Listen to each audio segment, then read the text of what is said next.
Good morning, good afternoon, good evening. I wish to welcome all of you who are joining us today from different time zones. I'm Sayako Tokusue, Corporate Communications Officer at Sasakawa Africa Association. I will be facilitating much of the event today. Again, welcome to the official side event for the FAO Science and Innovation Forum hosted by SAA, IFPRI, and AFAAS, entitled Multidimensional Agricultural Extension to Support Innovation. Experiences and lessons on building African farmers' resilience to global crisis. Let me make a few housekeeping announcements before we start. During the event, you may submit your questions in the Q&A box at the bottom of the Zoom screen. Those questions will be answered during the event by the speakers and also towards the end of the program at Q&A session. For those questions that are not answered during the event due to time limitation, we will try to get responses from our speakers after the event and put them on our website at a later date. The whole event will be recorded and archived later on. Now, I'd like to invite Dr. Makoto Kitanaka, who is the president of the Sasakawa Africa Association, to deliver his opening remarks. Please proceed, Dr. Kitanaka. Thank you.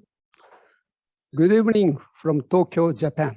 I'm very pleased today to welcome all of you to our official side event for FAO Science and Innovation Forum in collaboration with AFAAS, African Forum for Agricultural Advisory Services, and IFPRI, entitled Multidimensional Agriculture Extension to Support Innovation, Experiences and Lessons on Building African Farmers' Resilience to Global Crises. Sasakawa Africa Association is an international NGO founded in 1986 with the support of the Nippon Foundation to strengthen food security in Africa in response to the devastating famine that struck East Africa. Dr.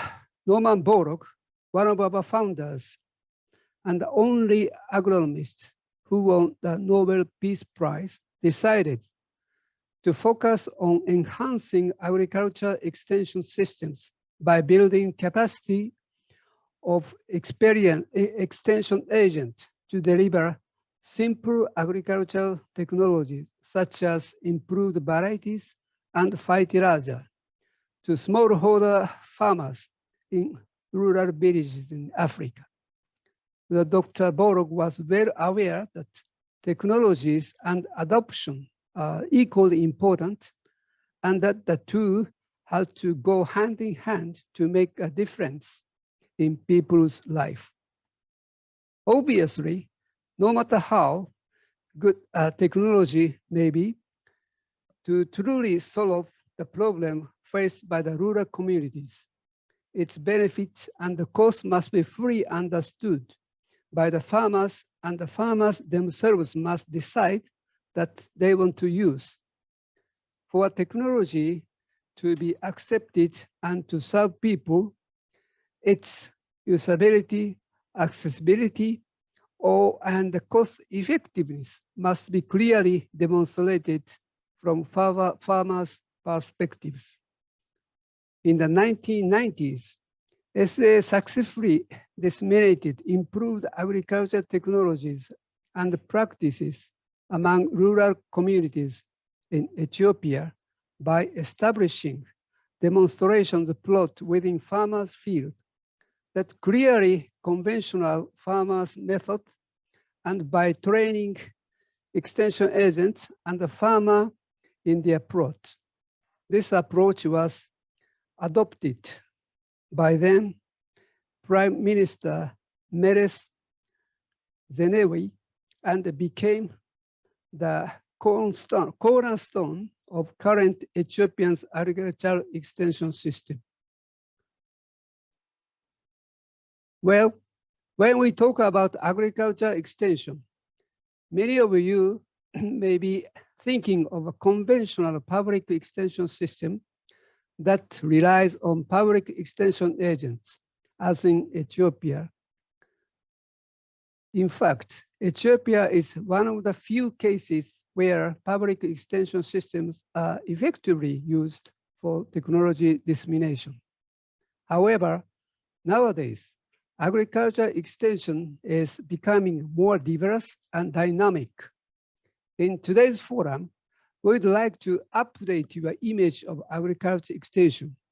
For example, in Uganda, where there are few public extension agents, we have developed the village agent model in which leader farmers are trained as an agent to carry out various activities along the agricultural value chain for their communities, including marketing, and this model has been adopted by Uganda's National Agricultural Extension Policy and is being scaled up nationwide. The One-Stop Center Association, or OSCA, is another interesting farmer-to-farmer extension model in Uganda, which has lots of potential to complement conventional public extension system. And today, I'm glad that Mr. Godfrey Mayambala, who is the center manager of one of the most successful OSCA, is going to share his lively experiences with you. I'm sure you will be fascinated by his story. Nowadays, smallholder farmers in Africa are directly affected by global issues such as climate change, soil degradation, COVID-19 pandemics, and critical price increase of fertilizer, food, and fuel. In today's complicated world, no single organization can address these issues at a time, covering everything from technology development to dissemination. That is why we believe in the importance of building multidimensional agricultural extension system and partnerships. SAA has recently concluded official partnership with today's co-organizers IFPRI and AFAAS to discuss what we could contribute to build more effective agriculture extension system in Africa and how such effort can be scaled up. We are also pleased to have a country director of Harvest Plus today. SAA and Harvest Plus are working together to promote biofortified crops in Africa, which have great potentials to improve nutrition in rural communities. We are also working on existing project using AI technologies with SoftBank, which is one of the biggest telecommunications companies in Japan. We are delighted to have the opportunity to hear about their technology today. A case study from Nigeria would be the latest and unique example to improve fertilizer efficiency at a time when high fertilizer prices are affecting a great number of farmers. There was a time when agriculture extension advisory services were considered inefficient and obsolete, and its national budget were drastically cut. Today, however, the role of agricultural extension and advisory services are revisited as a cost-effective tool that can bridge innovation to farmers by many national governments and international organizations, such as the FAO.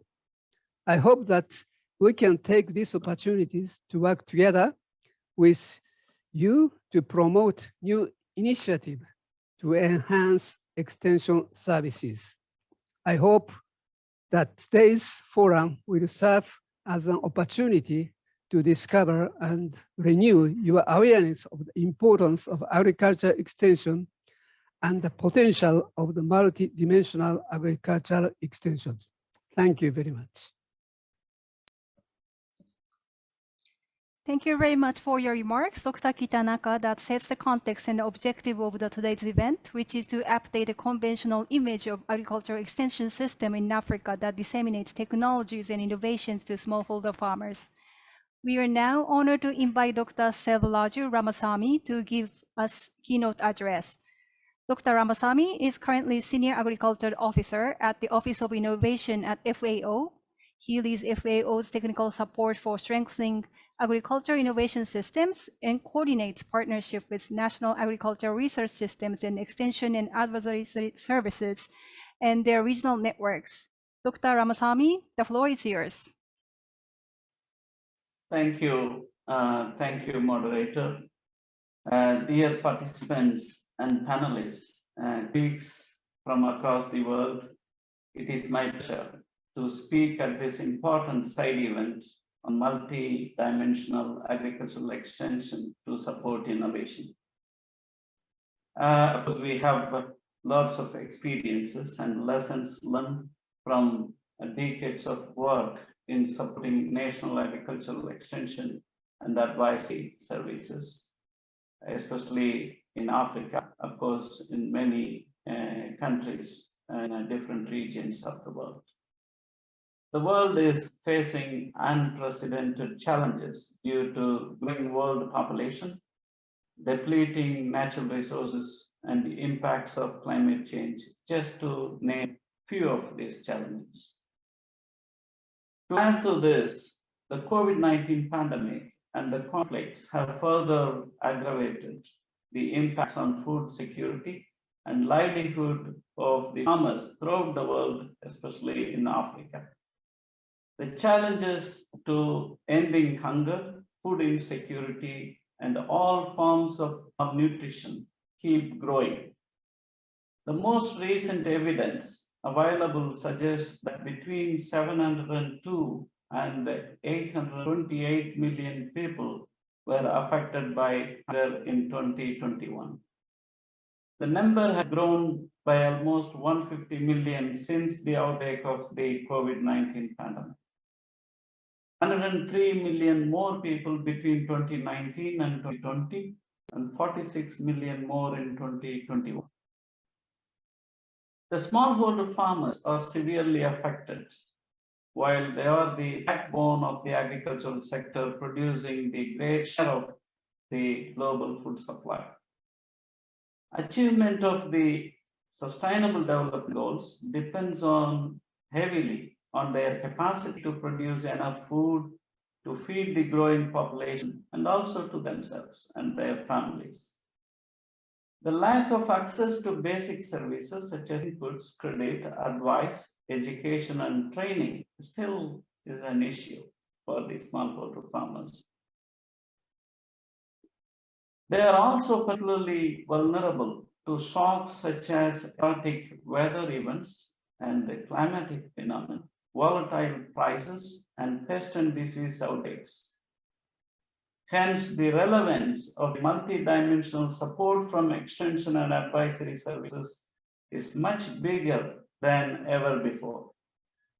However, today, extension advisory services struggle to support farmers in all their needs. Extension and advisory services traditionally focused on the technology transfer to support production, although oftentimes they would not take into account obstacles that farmers face in adoption of these new technologies, such as poor access to inputs and also to credit. Laboratory-based solutions and technologies are often fully adapted to real-life conditions on the ground by the farmers. Today, it is clear that extension and advisory services need to move away from the narrow narrative of focusing on productivity and profitability only, and become innovative to support farmers in 360 degrees. They should address post-harvest activities, work along the agricultural value chains to strengthen farmers' integration into those. They should promote climate resilient practices to help adapt and mitigate climate change effects, including weather information, extremes, etc. And there is an opportunity to make use of the digital tools and services. EAS needs also to engage youth and women and other vulnerable groups in a spirit of leaving no one behind. Extension should also address other issues such as nutrition, health, and gender equality. EAS is well placed and it should be seen as a facilitator of the connection among agri-food system actors to foster collaborative processes and unleash agricultural innovation.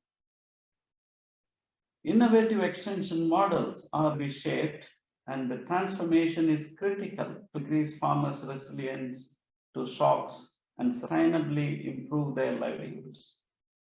But the EAS is not yet prepared for these multiple new roles and tasks. Over the recent decades, we could see decreasing public investments in extension, leaving public sector with little or no operational funds and inadequate human resources and lack of motivation to assume new roles. On a positive side, we can also see that EAS, Extension Advisory Services, are provided by a multiplicity of providers such as non-governmental organizations, producer organizations, private sector, and also opportunities offered by ICTs and many others. This pluralism is key to improve service provision and coverage of extension, both in terms of clients and teams. There are many successful examples of non-public EAS sectors providing multidimensional services to farmers. And we have a farmer field school across the Africa. We should not only disseminate good agricultural practices through participatory and experiential methods, but also help farmers get organized, empower themselves to articulate their demands, and get together to solve common issues and achieve common goals. Another example that we recently implemented in Africa in some countries is science technology backyards, which connects farmers to research institutions. In this case, agricultural professors and students live on the farm and ensure direct and timely access for farmers to agricultural advice, involving them in experimentation and co-creation of knowledge. There are many such examples. Farmer knowledge centers, innovation hubs, and innovation platforms are some examples promoting multi-actor facilitation mechanism to increase the access and availability of extension and advisory services. Digital tools provides enormous opportunity to reach out to the most vulnerable agri-food system actors, provided the risks associated with the inequality are addressed upfront. Private sector is also engaged in provision of multidimensional extension and advisory services, including processing of horticultural products, training and technical support to farmers, e-commerce platforms to connect producers and consumers, hiring of extension services or extension agents by the cooperatives and farmers organizations, etc. They're also engaged in ensuring that quality of inputs, handling, processing, and transport are available to the smallholders, while also ensuring the guaranteed price and market. In all these, strengthening research and extension farmers linkages is the key to ensure seamless availability and access of knowledge and information by the farmers. We promote agricultural innovation system as an approach to ensure multi-actor engagement mechanism, working together to create knowledge and apply them in the field iteratively. These initiatives, although numerous and positive, remain often scattered and uncoordinated, hindering the overall impact of extension and advisory services. Against this context, EAS system need to come through a profound transformation and change to become innovative, relevant, effectively respond to arising needs, take on new roles, and work hand in hand with farmers to improve their livelihoods, food security, and resilience. Investment in EAS is the key to make all innovative EAS methods approaches meaningful and relevant to agri-food system actors. This transformation should start at all levels, mutually reinforcing each other, policy, institutions, people. Science and innovation underpins all these levels to enhance the effectiveness of the operations. Effective agricultural and extension policies and strategies should articulate different roles of EAS actors, taking into consideration the emerging roles and responsibilities, provide incentives for pluralistic engagement, and ensure the coordination of the EAS system at all levels. International organizations, regional research and extension organizations can play a meaningful role by providing technical support to these institutions. Effective implementation of multi-dimensional agricultural extension needs enhanced capacities of EAS actors, especially the public extension, starting with the financial and human resource capacities. Public sector has a lead and coordination role, and at the same time, inclusivity and quality standards of advice provided by multiple organizations should be maintained. Extension services should also acquire new technical skills, such as those related to climate resilient and nature positive practices and application of digital tools and EAS, in addition to promoting efficiency in input use. They should also invest in functional capacities such as those related to facilitation, networking, and knowledge sharing, and how to navigate the complex institutional landscape at the country level. Multidimensional extension and advisory services are key to support African farmers in achieving food security, better livelihoods, and resilience. We need a new narrative, the extension and advisory services, that is needed now. Their importance and relevance should not be underestimated. EAS is the only vehicle to carry all our knowledge to producers and other agri-food system actors, not just the public sector extension services. And there are pluralistic actors, they address this very important issue. They are present at the local level. Key question is whether the new narrative provide necessary ingredients for EAS and succeed in supporting agri-food system actors for a better production, better nutrition, better environment, and better life to all, leaving no one behind is the question. This depends on the enabling environment, which can unleash a positive change at the system level, nurture promising initiatives, and invest in the capacities of service providers. The change is underway. We see many positive examples, but a systematic transformation is critical at this juncture to improve service provision and tackle arising challenges and crises. FAO, together with several partners, we are providing technical support to strengthen the multidimensional and pluralistic agricultural extension and advisory services to support innovation. This is not enough. More investment in EAS and commitment at all levels are the key to the much needed transformation of EAS. Thank you.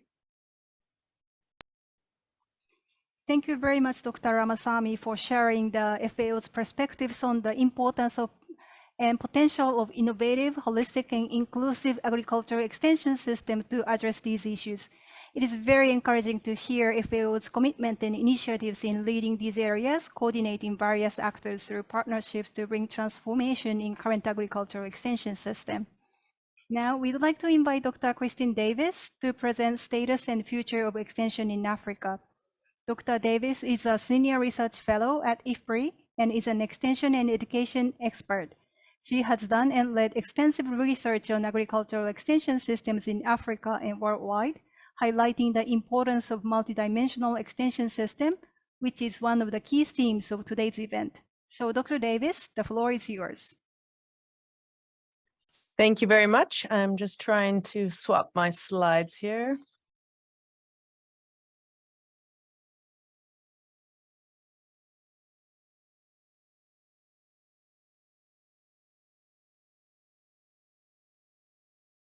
Yeah, it's not going to work. So maybe Dr. Davis, we can control your slide from here. okay. Yeah.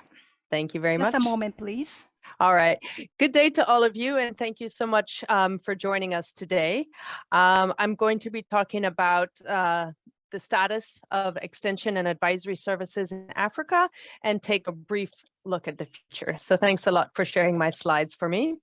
I'll just get started by highlighting the key messages that I wanted to talk about today. I'm going to talk about how extension services are critical to supporting rural producers and also other actors in the rural spaces in Africa, not just agricultural producers, especially to deal with risk and with change. You can move on to the next slide. When we look at the status of extension today, as I'll do very briefly, we need to ask the question, are extension services in Africa properly equipped to support smallholders for resilience, for innovation, for dealing with risk and change? Is there a need for an upgrade? Finally, I'll look at the future of extension services in Africa, services that are farmer-led, digitally enabled, innovative, and professional. On the next slide, the Sustainable Development Goals, the SDGs, are the most commonly agreed upon future that we want to see. But the SDGs are threatened by many challenges today, and African smallholders in particular continue to adapt and to innovate to meet these challenges, to face these challenges. We've been talking about some of them, the low productivity, soil degradation, limited market access, climate change. And the global challenges continue to rise with the COVID-19 pandemic, the major price increases due to the conflict in the Ukraine. But through inclusive decision-making, knowledge sharing, providing skills, providing technologies through agricultural extension, farmers in Africa can innovate for food, for nutrition, for income security, and be more resilient to shocks and to risks. Next slide. This little diagram here shows us how extension can help us to achieve the Sustainable Development Goals. On the right-hand side, we see these outcomes and impacts that we all want to achieve. More knowledge, better attitudes toward adoption and taking up innovations, behavior changes, more productivity and empowerment among smallholder farmers. Extension and advisory services can bring about these positive and these sustainable impacts and outcomes through the characteristics that we see on the left-hand side, the governance, the structure, the financing, the capacities, the tools that are used by staff. So we see these characteristics affecting extension performance, how timely is it, the access, the quality, and in turn, addressing the outcomes and the impacts in the long run. Next slide, please. So the snapshot I want to share with you today is about what do extension and advisory services look like in Africa. Looking at governance first, one of the first characteristics. We have a lot of decentralization happening in many countries.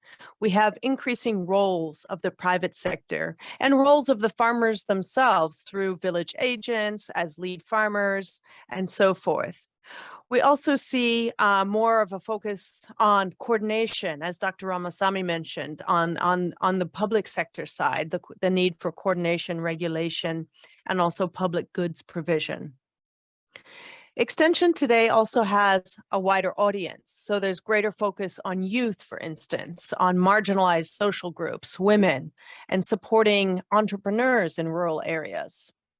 And while we see classic and important methods of extension continuing, like farmer field schools, field days, demonstration, There's also increasing use of digital technologies and digital tools, smartphones, and apps, and so forth, which can provide for a wider reach, reduced costs of outreach, and greater knowledge sharing. But we do need to be careful that some groups are not left out through the use of digital tools. The other snapshot we see is this increase in professionalism in countries like South Africa, Uganda, Malawi. We're trying to introduce certification and regulation of extension and advisory services from all different sectors so that there's minimum standards introduced for what an extension staff is and can be, and also continuing education for the staff so that they can continuously upgrade their skills. And then finally, extension has a wider repertoire of topics going beyond crops and animals, natural resources, to things like climate change, nutrition, business, and entrepreneurship. In the next slide, I'll look at one of the areas where I see extension's future going. So several platforms have looked at the new knowledge, the new skills, and the new attitudes that extension needs today. And I'll focus just on the skills. I can share with you the link to these diagrams in the chat box later.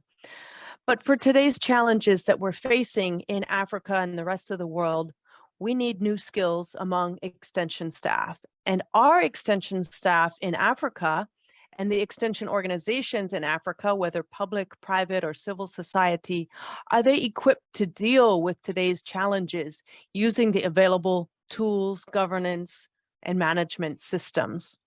We find that skills are lacking in many areas for those skills that you see around the circle: social communication, farmer group development, multi-channel communication fluency.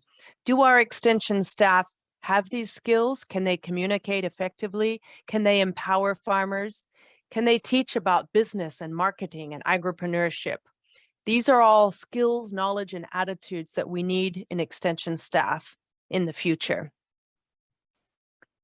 In the next slide, I'll talk about the need for an upgrade in the future. So I think that extension staff and extension organizations in Africa will require an upgrade if we need to achieve the Sustainable Development Goals. To do so, as Dr. Ramasamy mentioned, we need to invest in extension, in the governance, the management, the capacity, and the tools, the methods used. We need extension services that meet farmers' needs, that are farmer-led, go beyond information provision and beyond education of farmers to empowerment of small-scale farmers. We need extension services that are digitally enabled, providing smart information, right? Using smart tools, but at the same time, not leaving anybody out. Extension must be innovative. We have seen a lot of the innovations occurring as a result of COVID-19, but we need more agility, more entrepreneurialism among extension as an institution within Africa. And then extension services need to be more inclusive, be more aware of the different social groups and the different needs that social groups have. And then finally, professionalism, I think, is really going to be key to that quality performance. We looked at that middle box in the diagram: timeliness, efficiency, effectiveness, relevance. How can we get to that good performance of extension? I think professionalism is really key there, and it's going to be key to attract new people into the profession of extension and to retain people in public and private extension services. In the next slide, I'm going to talk about how we're going to upgrade extension. And I think this has already been mentioned by the two previous speakers. But okay, we need to upgrade extension. We need to change extension characteristics, but it's not just up to us as extension, right? There's this broader enabling environment. There's this broader policy environment that we're working in. We're not going to upgrade extension by just working on those characteristics. Governments, development partners need to support extension. Research actually shows that supporting ag extension makes agricultural interventions in general more effective, and we need to increase investment in agricultural extension and in agriculture in general. Governments and development partners can support implementation of policies and strategies. So there's many policies and strategies out there that that have this future look, that have this future vision of digitally enabled, pluralistic, inclusive types of extension services. But many of them are still sitting on the shelves. They're there on paper, but they're not implemented because we don't have the implementation framework. We don't have the financing available to implement extension services in the way that we want to see them. And this support is needed through investment, through budget allocations, and also through an enabling policy environment, which needs to happen not just at the national level, but also at regional and global levels. And it's only through these major concerted efforts like these that we can transform food systems and ensure global food security. So thanks very much. I'll turn it back to our moderator, and I really look forward to hearing from the rest of the session. Thank you. Thank you very much, Dr. Davis, for a very concise and informative presentation that included numbers of important elements affecting the performances and the effectiveness of agricultural extension services, and roles to be played by different actors to upgrade and transform current extension system. For those of you who have any questions, we encourage you to use the Q&A box at the bottom of the Zoom screen. Next, let me invite my colleague, Dr. Melo Loch, the Director of Strategic Partnership at SAA. He will be presenting delivering innovations through multidimensional agricultural extension system in Africa. Dr. Mel, please go ahead. Thank you very much, Sayako. And I wish to thank everyone for coming to this forum to be able to interact through this important event. And my topic is on delivering innovation through multidimensional agriculture extension in Africa. Could you have the next slide, please? At Sasakawa Africa Association, we are an extension organization very much involved in agriculture technology transfer. And our role and approach is to be able to bring in agriculture transformation in Africa, where we co-create, innovate, and support resilient building measures in this world of climate change. And we try our best to make it participatory so that we can increase smallholder farmers' food security and income while creating rural employment for the youths, which are some of the tangible goals which we put in all our interventions. What we do is very innovative.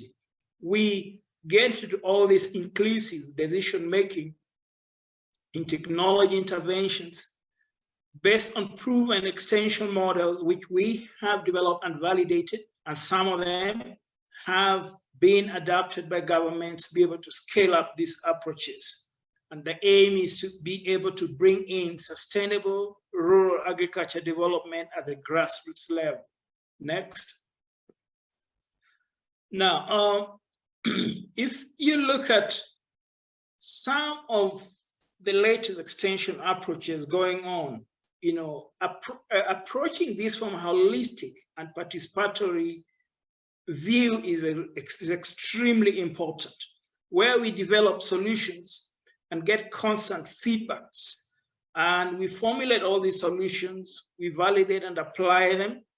We get into this need-based situation where we only promote what farmers need, what can address their particular needs, what can bring in significant change and impact in terms of income and rural livelihoods. So we engage in a lot of problem diagnostics, we search for solutions, we retrieve them, and we put them back into the system.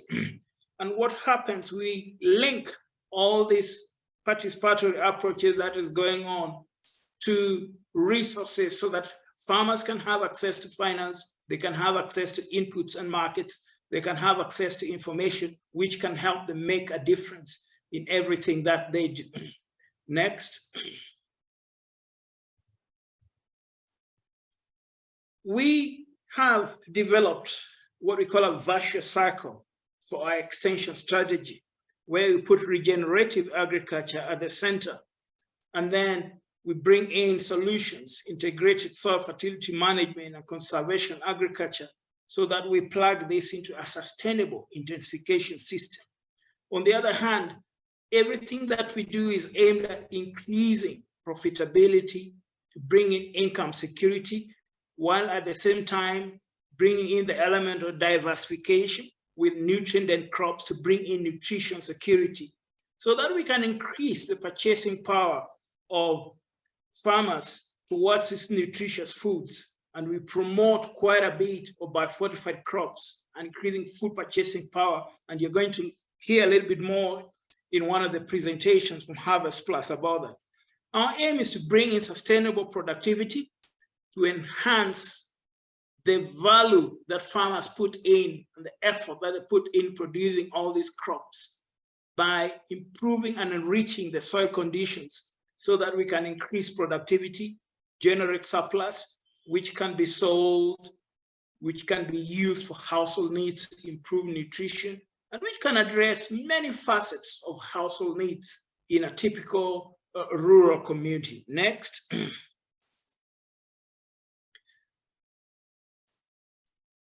We engage basically in agriculture-based community nutrition approach, where we aim to improve nutrition in entire communities by putting in nutrition-sensitive agriculture as one of the aspects of what we do, led by promotion of these biofortified and nutrient-dense crops, through market-oriented agriculture, but based on sustainable intensification through regenerative agriculture, so we can bring in the sustainable aspect into all these farming systems to ensure that we work in the long term, not in the short term, so that farmers can gain significantly from what we are doing. Next. At the same time, we look at nutrition in a different angle. Apart from promoting all these biofortified and nutrient-dense crops, we enhance the production and consumption through diet diversification. And one of our niche areas, post-harvest handling and agro-processing services to improve quality, and then incorporating the gender aspect into the nutrition awareness raising, so that we can have some kind of a push and pull approach which can help improve the adoption of a lot of these technologies. Now, one of our innovations actually in this post-harvest handling area, which I'm going to talk about in the next few slides. Next. Market-oriented agriculture is extremely important if you talk about the push and pull strategy as an innovation in agriculture extension. Our aim is to increase revenue from product aggregation and collective marketing through farmer cooperatives. We work with a lot of farmer cooperatives in Africa. We increase revenue from sales through smallholder horticulture empowerment promotion approach in partnership with JICA. We always work towards income generation by ensuring that everything we do with our farmers, we incorporate farming as a business enterprise through all kinds of techniques, contract farming, agro-processing, brokerage, and input-output sales, and what have you. Next. Now, through all this that I mentioned, we have developed integrated extension models where we work across the entire value chain, looking at from inputs to consumption and addressing every single node of the value chain. So we have the private extension service provision, community saving for investments in agribusiness, which addresses the finance aspect, agro-processing enterprise center, which addresses post-harvest area, demand-driven curriculum, which addresses the education sector and training sector, farmer learning platforms, which of course address all our demonstrations, and community-based seed multiplication to ensure that farmers have access to seed, which is a basic unit for any farming enterprise. And in between, in this integrated extension models, we have a lot of other extension sub-models which we incorporate inside to be able to ensure that we address the entire value chain. Next.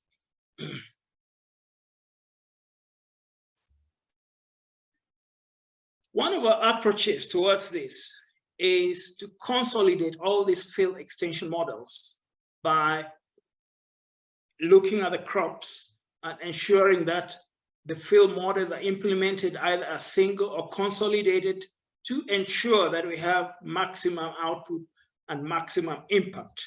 at the grassroots level. Next. And the way we do this, we make it a need-based approach. So we carry out a need assessment. We only promote what the farmers need, which we identify together with them in a participatory way. Then we scale them out using all types of demonstrations through these farmer learning platforms, which already been validated and even published. Next. As a way forward, we use a scale-up model which is farmer-centered and extension agent-centered. We work with extension agents in Africa. We train community-based facilitators through these extension agents, and that is cascaded down by training to farmers.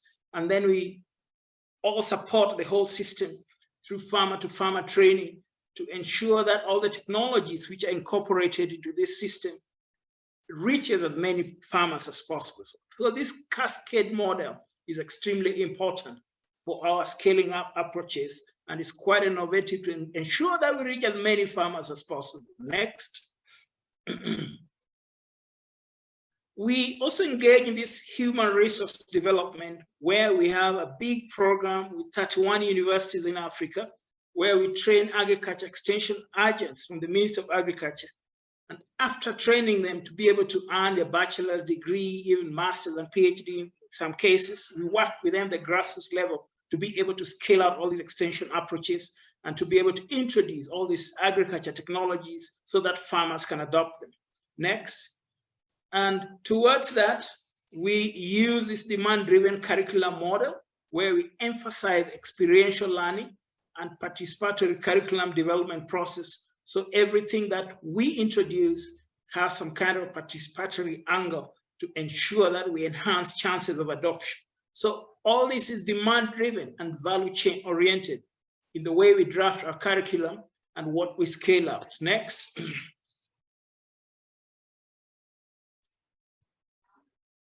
In this area, we demonstrate post-harvest and agro-processing services to help improve quality. And we do this through extension agents who've been trained and directly using different platforms and different technology options in harvesting, handling, processing, storage, and value addition, as well as enterprise management in quite a number of countries where we work in Africa. Next, and we have integrated the youths through inclusivity, where we engage the youths, women, and people with disabilities. And we've created a private service provision model where we created a platform for them to create employment by engaging them in different enterprises where they make money as a private service provision at the rural level. Next. And towards the end, we've mainstreamed e-extension approach now. We are building an e-extension platform to be able to scale out agricultural operations in Africa. We started this when the COVID-19 came in and all these supply chain disruptions happened, and there were a lot of restrictions. Extension delivery was affected. And now we're using this approach in partnership with the private sector companies, research institutions, including CGI centers, to help scale up technologies through digital transformation to bridge the extension worker to farmer ratio so we can reach as many farmers as possible. Next, that should be my last slide. So these scaling up technologies, we've applied it, or we're applying it to short, medium, and long-term solutions to facilitate technology transfer using ICT, strengthening the supply chain, using ICT to improve farmers' access to different services, and integrating youth into the whole sector so that we bring in the youth power of innovation. They're very innovative and always have solutions to a lot of challenges which are experienced in the field, and incorporating the university system where we have developed e-learning platforms in different agricultural universities in Africa where extension agents and even progressive farmers can access information as well as training the next generation of extension agents through these universities so that we can empower them with the latest information and technology that exists. Next. So I'll stop right there and thank you very much. This is our mantra. We work with the farmer. We work very closely with them at the grassroots level, and we ensure that everything that we scale up, everything that we introduce in their farming systems has their support and addresses their specific needs.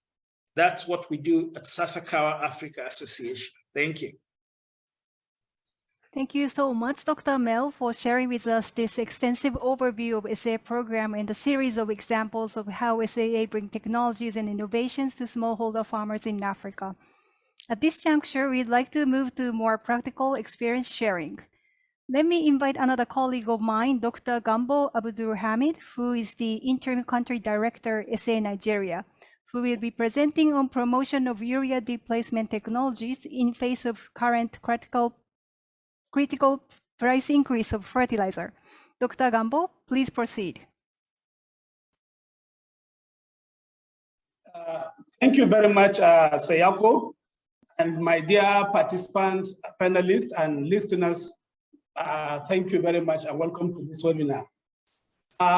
We understand the global issues such as climate change, population exploration, malnutrition, hunger, COVID-19, conflict and wars are the major issues facing the world, as mentioned by the previous speakers, and also leading to a lot of humanitarian crises.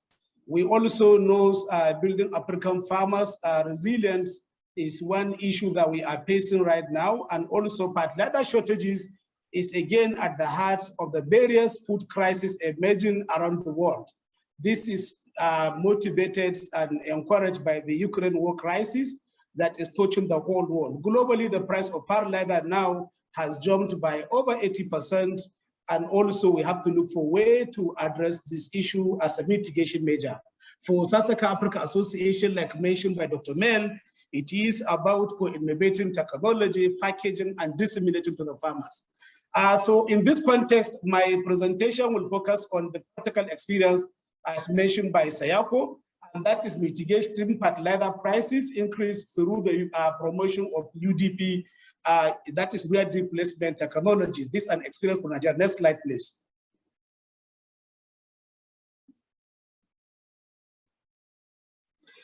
As you can see, the price of fertilizer in the case of Nigeria in the last 10 years, it had increased from 5,500 Naira in 2012 to 24,000 Naira in 2022.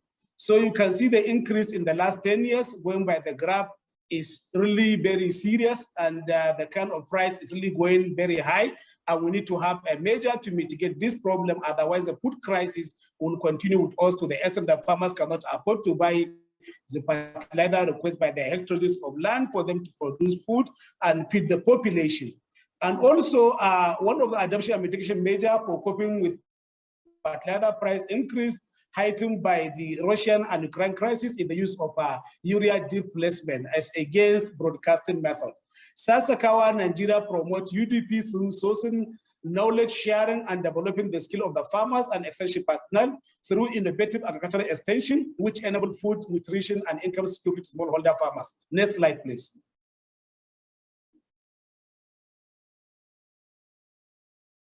So the UDP technology was introduced by IFDC, and also it was introduced to improve nitrogen fertilization on irrigated rice. It involved placing urea briquette at the depth of 5 to 7 centimeters between 4 rice plants. This covers the nitrogen requirement of rice for the 4 hills throughout its own growing cycle. And you can see by the right side in the production cycle process how the urea is being granulated, and we have the USG. Next slide, please.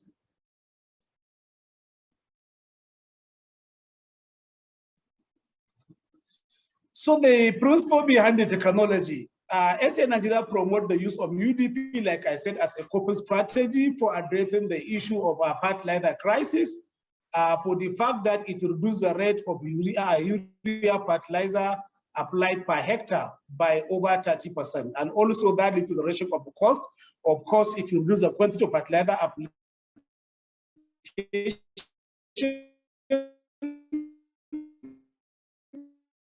then the cost of production, nitrogen and its availability across all stages of growth, because it's been deep into the soil, it's not been allowed to be taken away or washed away by the other environmental factors, and also it lower environmental impact from pure nitrogen losses through nitrogen and farmer income. Next slide, please.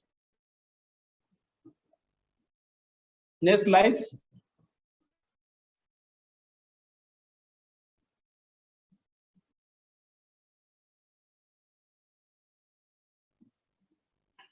So the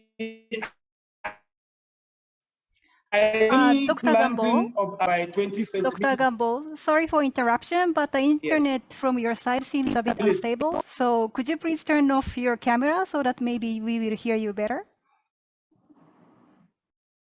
Great. Okay, the ideal plant spacing is 20 by 20 centimeter. To captive transplanting is done completely in rows. The deep placement of briquette will take place. These are technologies that we teach farmers when it comes to application of the urea deep placement. Then also, if the plant spacing is not on 20 by 20 centimeter, that cannot be maintained, then deep placement of the briquette will take place between inter rows in every 40 centimeter, and also keeping over other rows. Next slide, please. So you can see some of the success stories recorded through this technology. It decreased the cost of production, like I mentioned earlier. The use of the urea deep placement technology by the farmers can reduce production costs by 30 to 35% per hectare. These were evidence that we have generated from the state we operate of Jigawa, Gombe, and Kano state. It also increased in the number of tillers per hectare of rice. Using UDP, farmers record an average of 60 to 70 tillers per stand against the urea broadcast, which gives 30 tillers per stand on average. Also, it leads to increase in yield, increasing yield ranging from 50 to 60% using UDP compared to granular urea. Next slide, please. Then it increased adoption. Like I said, part of the initiative is for us to promote this technology and ensure that it goes to the farmer because of its own advantage in trying to address the problem of fertilizer shortages and also price hike. Then through this process, we were able to train 16,000 rice farmers under Kano State Agro-Pastoral Development Project, and also the using technology in maize and rice, with corresponding increase of 50 to 60% of yield. And again, there is promotion of UDP technologies to 275,500 farmers that were trained on UDP in the 12 states through training, demonstration, and field days. All these are efforts that we are making to make sure that farmers benefited and also address the problem associated with the fertilizer price hike. Next slide, please. Then this is one success story that we have recorded for a particular farmer, Alejisani Hotoro, on UDP technology in Kano. He mentioned that broadcasting method of applying fertilizer on their farm did not really protect them from wastages. Like I said, when you put it at the top and also broadcast it, it comes with a lot of issues whereby the water will come and wash it away, and also you lose the basic nutrients that are there in the fertilizer. And again, he mentioned after applying the fertilizer, most of it will be washed away by rain or blown by wind, even melt under the hot sun, leaving him with very little being taken by the crop. And he mentioned sometimes it gets bad that they have to apply, make the second application. That is another round of applying fertilizer, because that one they put earlier did not serve the purpose. And recently, the cost of fertilizer is really so high and is also not affordable for most of the farmers. So the UDP technology is an efficient means of cost reduction as well as yield increase as compensed by the farmer. Next slide, please. So one of the current efforts that Sasakawa is doing in promoting UDP technologies is currently SAA was able to introduce UDP planter, and the planter is made in China, costing 126 USD under the SAA-KZ partnership, and plan are going on to train the local fabricator in the state to pioneer its mass production for sustainability purpose. Next slide, please. Next slide. Then other effort is a promotion of briquetting technologies. sourcing and detection of USG applicator, and also training and usage of USG applicator, then promotion of USG as a private extension service provision. These are some of the initiatives that we introduced where youths are trained and are taking charge of performing of this role for them to be paid some token as part of our means of earning income, and it's happening all over the state. About 290 youths were trained and they are carrying out this initiative. Next slide, please. Then other initiative is trying to have a partnership on fertilizer briquetting. SAA now is in talk with Royal Blue to work together on the promotion of USG. That's where super granules, Royal Blue also to produce the USG and SAA to spread spearheaded its own dissemination across the states where we are operating. And again, Royal Blue, we are now trying to see the possibility of briquetting NPK for different crops. Next slide, please. Then in conclusion, we have seen from the experience in Nigeria, the UADP technology contributed to improve farmers' income, food security, and environmental conservation. It improved nitrogen efficiency, eliminating the volatility and wash away effect, and also mitigate the loss from blown away by the wind. And also it mitigate loss from melting under the hot sun, and also it eliminate the second round of application caused by running water and other environmental factors. It is again a cost effective in terms of quantity used compared to normal fertilizer, as it increases yield and you need very limited number. And like I said, the production, it reduced use of fertilizer by about 30%. Next slide. These are some of the pictorials and for the maize and rice production fields. And like I said, the technology started with irrigated rice, and today Sasakawa has promoted it to cover even maize production under different conditions and season. Thank you very much for listening. Next slide. Yeah, thank you very much for listening. Thank you so much, Dr. Gambo, for sharing with us your experiences on the dissemination of these very practical technologies that maximize efficiency of urea in face of this fertilizer crisis and the effort to ensure sustainable adoption of the technologies for smallholder farmers in this difficult time. Our next speaker is Dr. Takashi Togami, who is Deputy Director and eKakashi Business Director at SoftBank Corporation. Dr. Togami currently leads agricultural IoT solution business eKakashi as business director, utilizing his expertise in information engineering and agriculture. Dr. Togami, the floor is yours.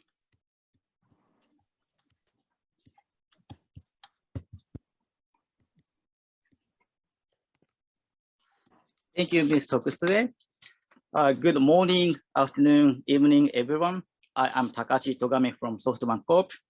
I am very honored to be here, and thank you very much for giving me this precious opportunity to share with you about our activities.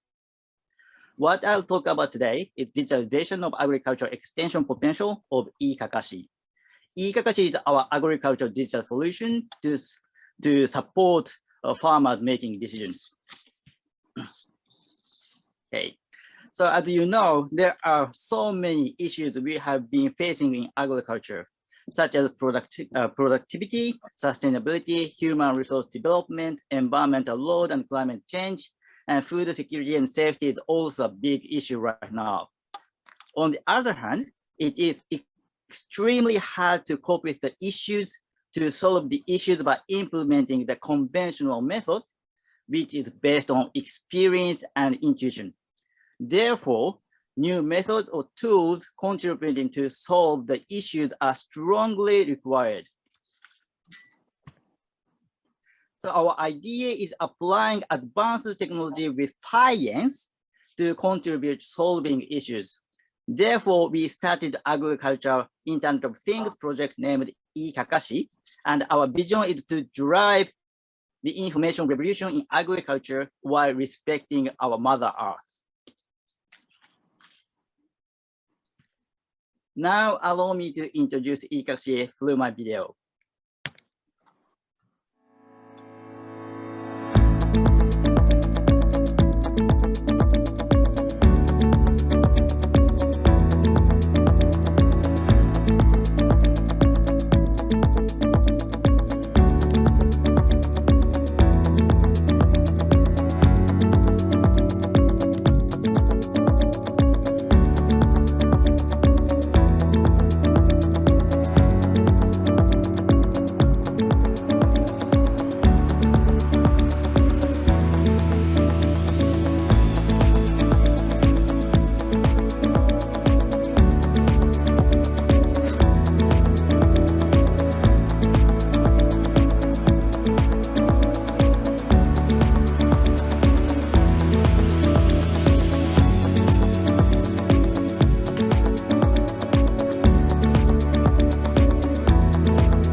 So when we make a plan or implement agriculture Internet of Things project, I advocate this economic development model by the sustainable food production eco-cycle.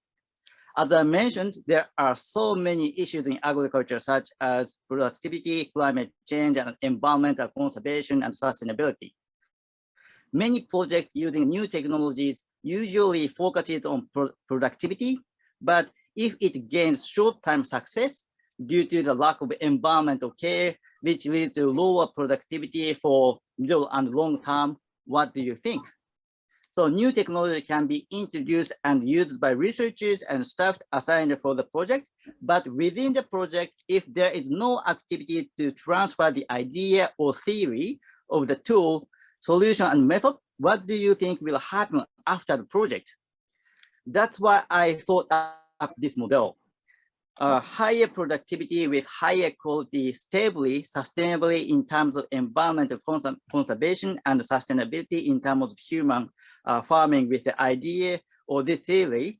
We should tackle these three circles at the same time. When carrying out each activity, science or data-driven is the most important component, because it is a common trait satisfying the requirements of three circles. In other words, scientific approach to each circle is very effective and is the adhesive bond, and the agriculture IoT platform consisting of IoT, big data, AI, and CPS is the technical backbone behind. In terms of digitalization of agriculture and potentiality, another aspect I strongly believe important is education. To implement earth-friendly agriculture with high yield sustainably, education for younger generation is extremely important. Therefore, we have made educational projects for younger generations in cooperation with farm agriculture technical colleges in Japan. And what we have been providing are the opportunities to learn about agriculture issues, advanced technologies such as agriculture Internet of Things, and scientific-based and earth-friendly agriculture. In these projects, students have opportunities not only to use Internet of Things devices by themselves, but also to learn how to use data for cultivation supported by teachers and facilitators. Younger generations tend to live from agriculture, but through this educational program, it is expected that younger generation to remain in agriculture and return to agriculture. Some will return to agriculture in a different way, such as technological engineers bringing a new solution in agriculture. And this is one of the results from our project. By accumulating scientific evidences, it is possible to provide beneficial information as an alert system to farmers. This graph shows relationship between yields and accumulated daily temperature after heading to harvesting in rice cultivation. We can increase productivity by detecting optimal harvesting timing. Please look at the graph on the right. As you can see from the graph, the highest yield is at the accumulated temperature of 800 to 900 degrees Celsius, and after that, it decreases. Generally, it is caused by the decrease of water content in hard rice due to over-dry and by bird damage. However, setting 900 degrees Celsius as the threshold value, we can provide farmers with information as an alert to prevent delayed harvest. This is another success case of science-based agriculture, and target crop is potato. And previously, many people believed we could not do anything at the open field because if we had collected environmental data, since we cannot control climate and nature. However, it was actually not. IFPRI can collect environmental data anyway if there is a mobile network, and once we know current condition of the field, there is still something we can do. And this case reflects the case very well. Right-hand side of the potato was a conventional method, which only relying on rainfall. Left-hand side of the potato was science-based, which they irrigated at the certain limitation of water in soil. The result was obvious and amazing. The yield was increased up to 1.6 times. And now, e-kakashi is being used in 10 countries, including Japan now, and the number will be increased. We are using same system, same way of thinking. I mean, science-based agriculture can be applied in any countries and any types of crops. Another agriculture issue I'd like to mention today is greenhouse gas emission from agriculture. Organic matter is in paddy soil is decomposed by anaerobes when anaerobic conditions. In that process, methane is emitted from the paddy field, and it is said that methane emission from paddy field is about 20% of the whole anthropogenic methane emission in the world. And this is one of our projects and the case of Ecuador. We have been working on this project towards reducing methane emission and optimal water management, as well as increasing in productivity. And it has been reported that multi-surface drainage increased 22% in rice yields and reduced about 35% of methane emission compared to always submerged cultivation in Vietnam. At the end of my presentation, I'd like to introduce our activities in Ethiopia through a video.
But I'd like to keep our activities and contribute to make better world. This is the end of my presentation, and thank you for your kind attention. Thank you very much. Thank you so much, Dr. Togami, for sharing with us these innovative and exciting technologies and how it could support decision-making of smallholder farmers. Let me make one announcement about Q&A box function. We apologize that due to some technical setting issue we have, it may not be visible from your screen, but we are receiving all your questions, and those questions that has been responded by our speakers and now being shared through your chat box to all of you. So please keep eye on your chat box. As for those unanswered questions, we will try to have them answered during the Q&A session at the later part of the program. If we run out of time, then we will try our best to get responses from our speakers after the event, and we'll post them on our website, together with full record of the video and presentation materials. So please be patient with us. So the next speaker is Ms. Sakire Kudita, who is the country manager of Zimbabwe at HarvestPlus. She will share with us HarvestPlus experiences in promoting biofortified crops in Africa. Ms. Kudita, the floor is yours. Okay, thank you very much. Good afternoon, good morning, good evening, depending on where you are listening, where you're joining in from. My name is Sakile Kudita, and I'm joining you from Zimbabwe. Next slide.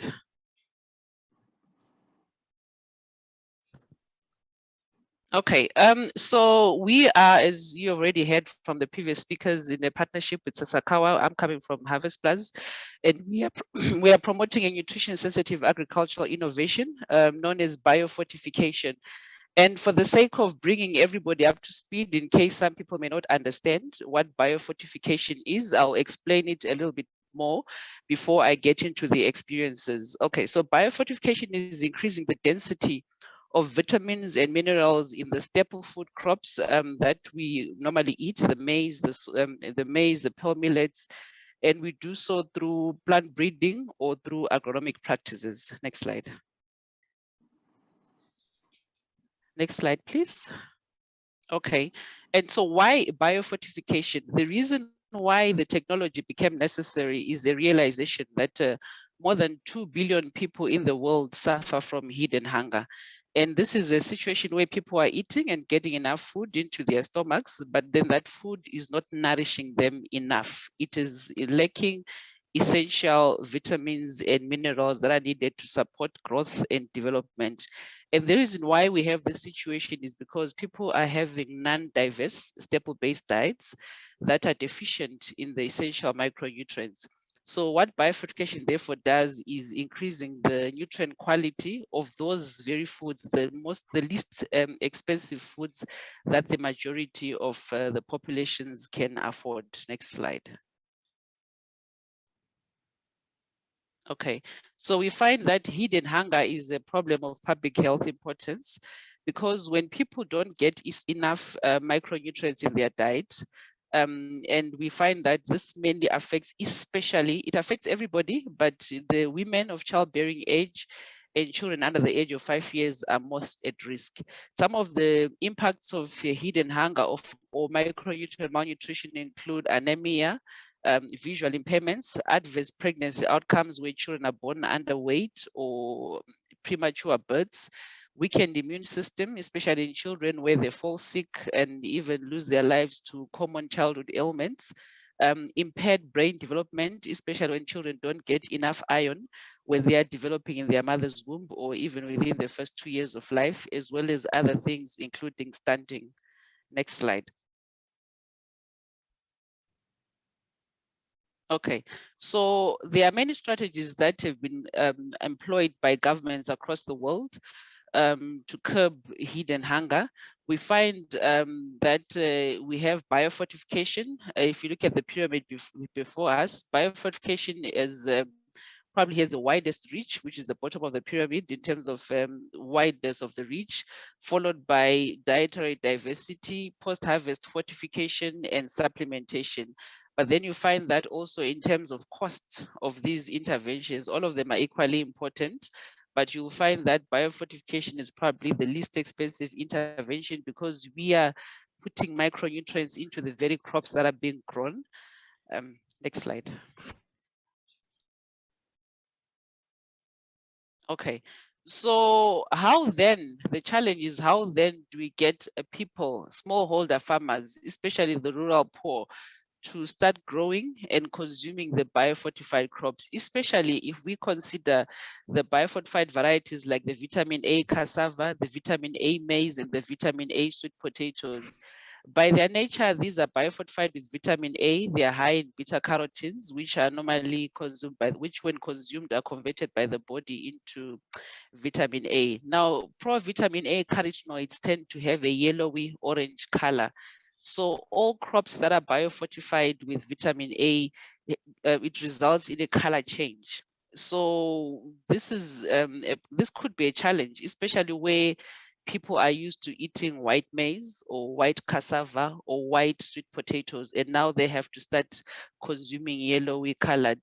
It's especially a problem, for example, when you look at biofortified maize, due to some historical biases in Southern Africa, for example, we find that people had experiences with yellow maize, probably less of a challenge with the non-colored biofortified varieties like the iron biofortified beans, iron pearl millet, zinc maize, zinc wheat, and the zinc rice. Next slide.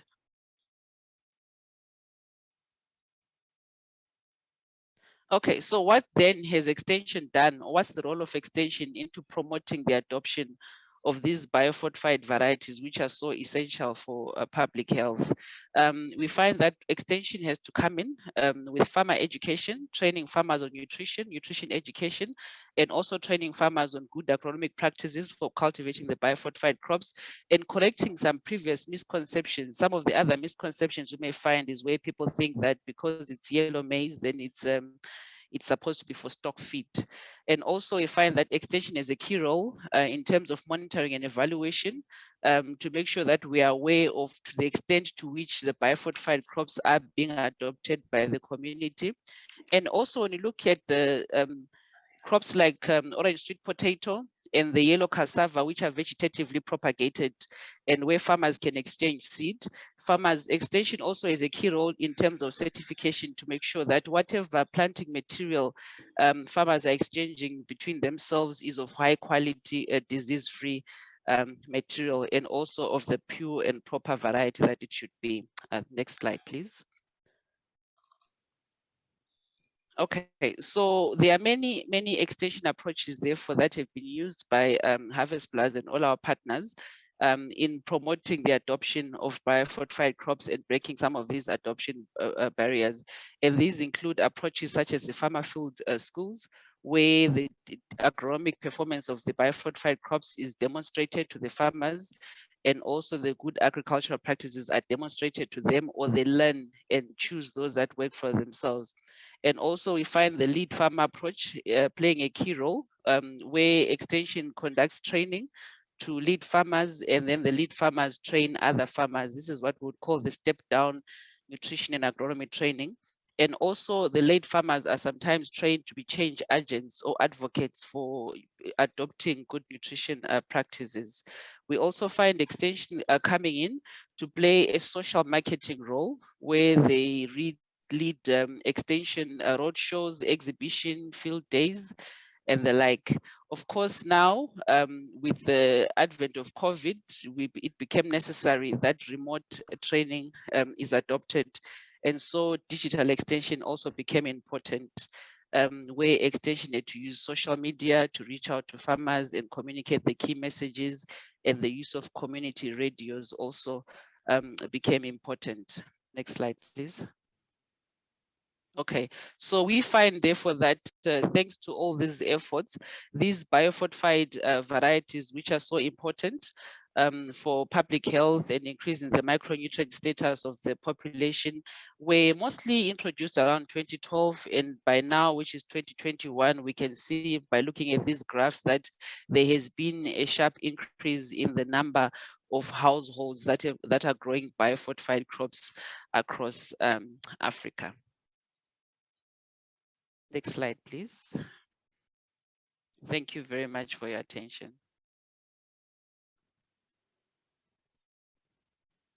Thank you very much, Ms. Kudita, for sharing this very important nutrition-sensitive innovation and the effort and challenges to promote its adoption to rural communities in Africa. The last speaker of this session is Mr. Godfrey Mayambala, who is the Center Manager of Zirobure Agari Awam Agribusiness Training Association, ZAPTA, in Uganda. He will present a success story of the One Stop Center Association as an example of the pluralistic agricultural extension. Mr. Mayambala, the floor is yours.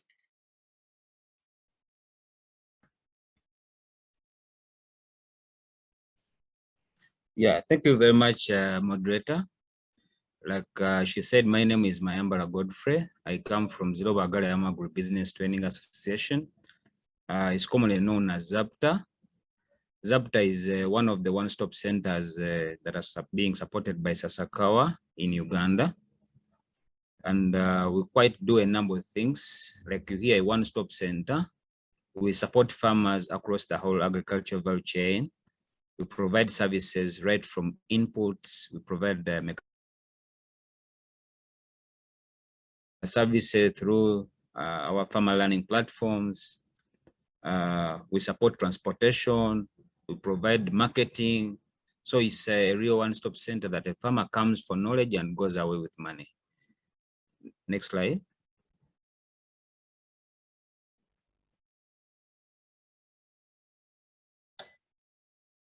Next slide, please.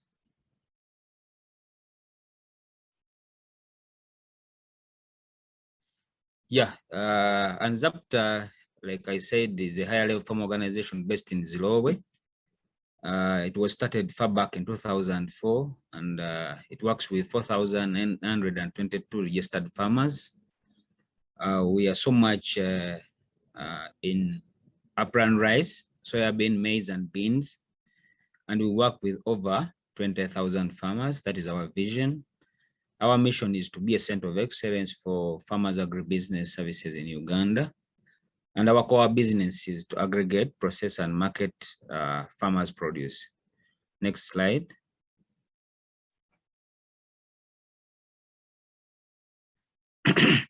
Yeah, I tried to give a snapshot of ZAPTA's performance or turnover from 2018, 2019, up 2021. Like you can see there, that is how far the one-stop center has gone. Next slide.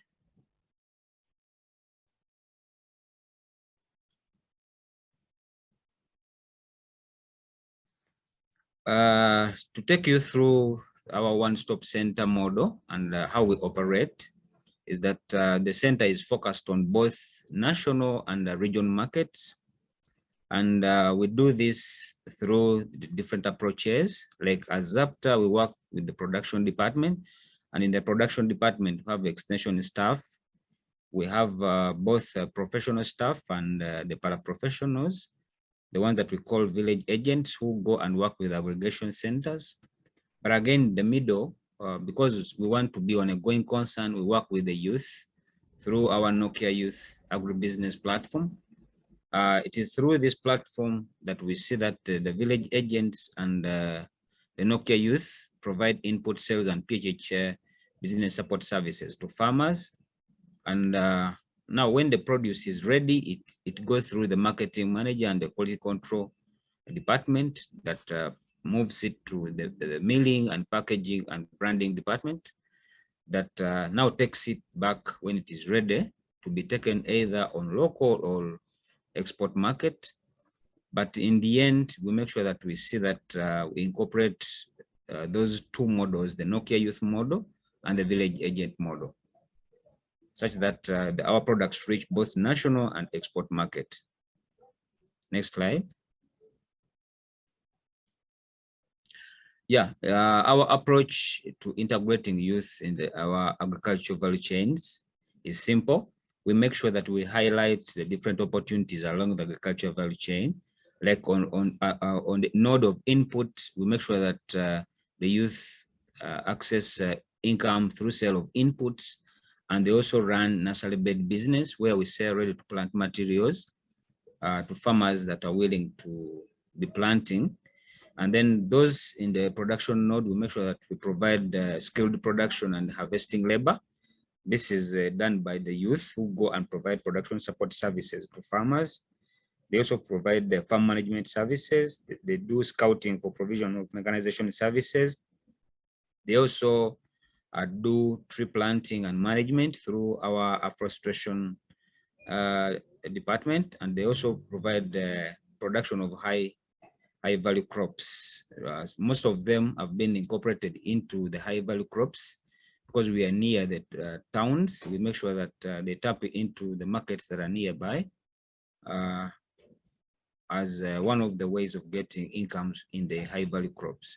When you look at post-harvest, we help them to tap into the opportunities in produce aggregation and trading, provision of skilled post-harvest services. At the same time, they provide also transportation services. Then on the processing node, of course, they come and provide the processing labor. They also support us in making packaging materials and fabrication of value addition technologies.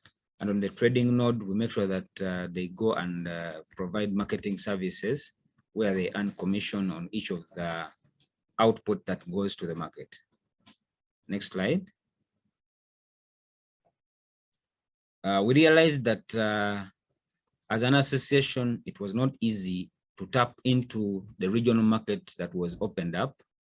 And in the end, we ended up now joining Synergy and joined the other cooperatives under the network of producers and exporters of Uganda to tap into the regional market that was happening in the East African community and in SADC.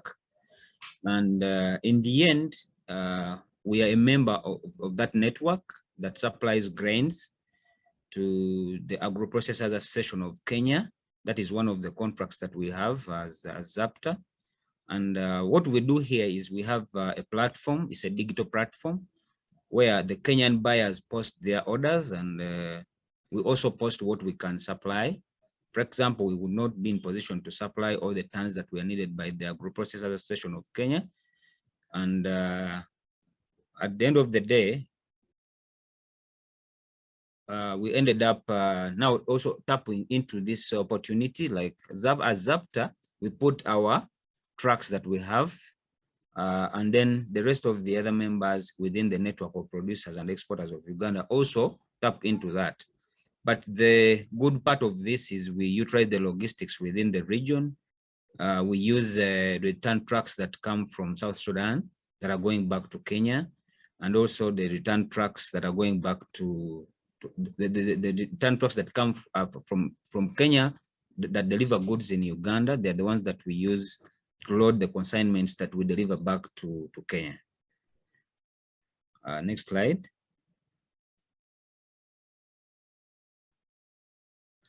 After realizing the bottlenecks with most cooperatives, and of course, this is what we had to do. We made sure that agribusiness trend and extension service delivery is happening. And on an annual basis, we make sure that at least we maintain 22 full-time staff, 10 casual workers, and 70 village agents that support us. And again, in grain production process and marketing, we have managed to put on the market produce that is worth over $840 US. Under seed and stock multiplication, we have sold close to 200 tons of seed. Then we have also established partnerships with national buyers, regional buyers, and financial institutions.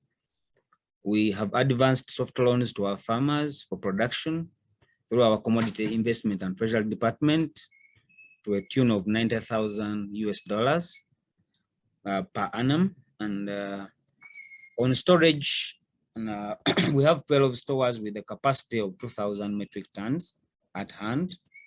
And on sale of inputs, digitally, we have tried to see that at least we use the Easy Agri app that support us in managing our orders and deliveries. Next slide. Of course, we have managed this through achieving our public-private partnership. We have also focused on market penetration, also completing the value chains. The different value chains have also helped us to be progressing. And then engaging youth as commission agents at different nodes of the value chain has also been critical. Then developing youth-led business models and opportunities that cater for social behavior change has also been impactful. And then there's also a need to look at the succession plan, because we have survived for all that long just because we are engaging youth as one of our succession plans to see that the one-stop center is sustainable. And then promotion of reinvestment of dividends into productive assets that has reduced the burden of delivering inputs and other services. Next slide. Yeah, for those of you that have not come to ZAPTA, that is our administrative structure for network for Zilobagale Agribusiness Training Association. Thank you very much for listening to me. Thank you so much, Mr. Mayambala, for sharing with us a great and dynamic example of farmer-to-farmer extension involving numbers of young farmers in profitable business activities along the agricultural value chain. Now, in moving to the Q&A session, I would like to ask all the speakers to turn on your cameras. Thank you. And at this point, let me invite Dr. Mel to moderate the Q&A sessions. Over to you, Dr. Mel.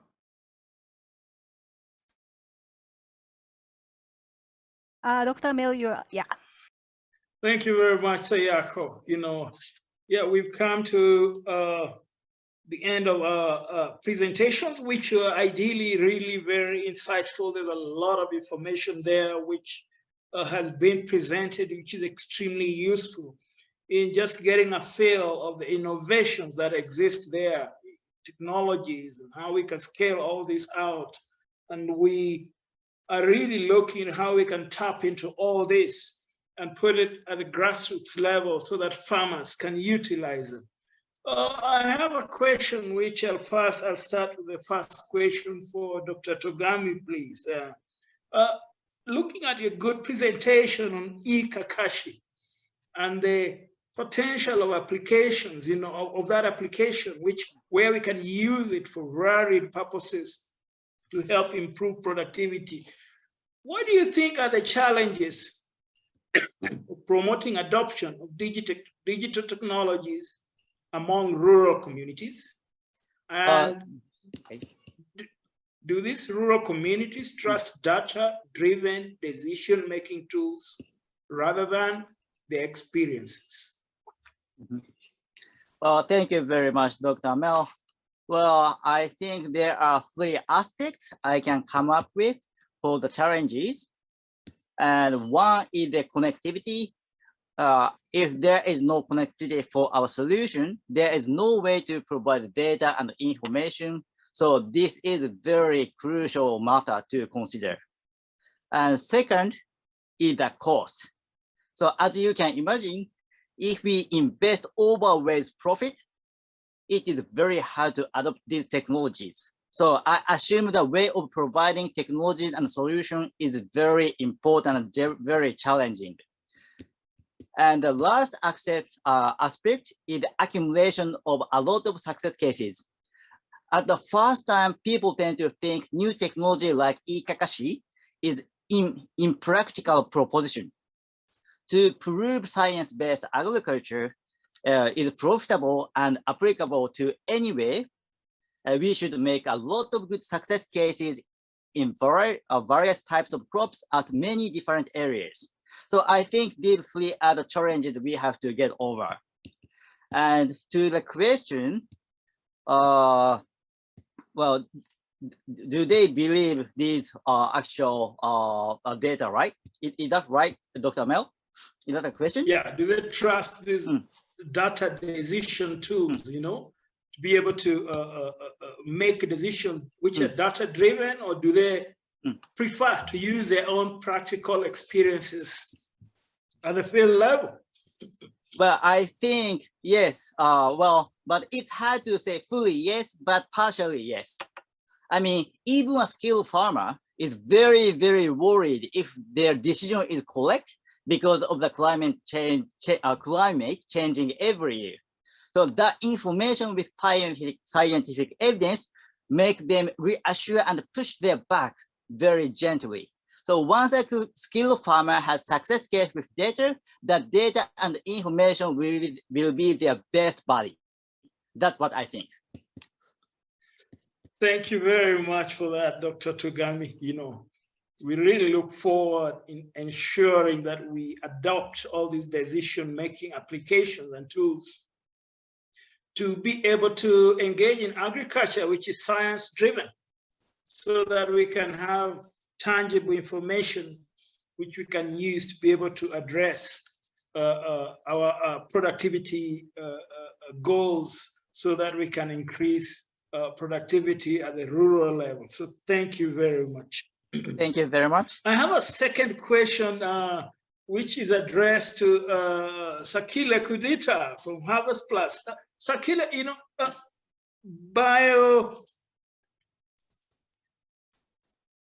fortified crops is extremely important. It's a future. And you've clearly shown how cost effective it is. And this may be the game changer. I wouldn't say may, but it is a game changer in addressing malnutrition at the rural level. But what do you think are the most innovative dissemination pathways in promoting these technologies to ensure that these biofortified crops are being utilized by rural households in Africa, Latin America, in Asia, and all over the world? And to what extent can these pathways help to improve adoption?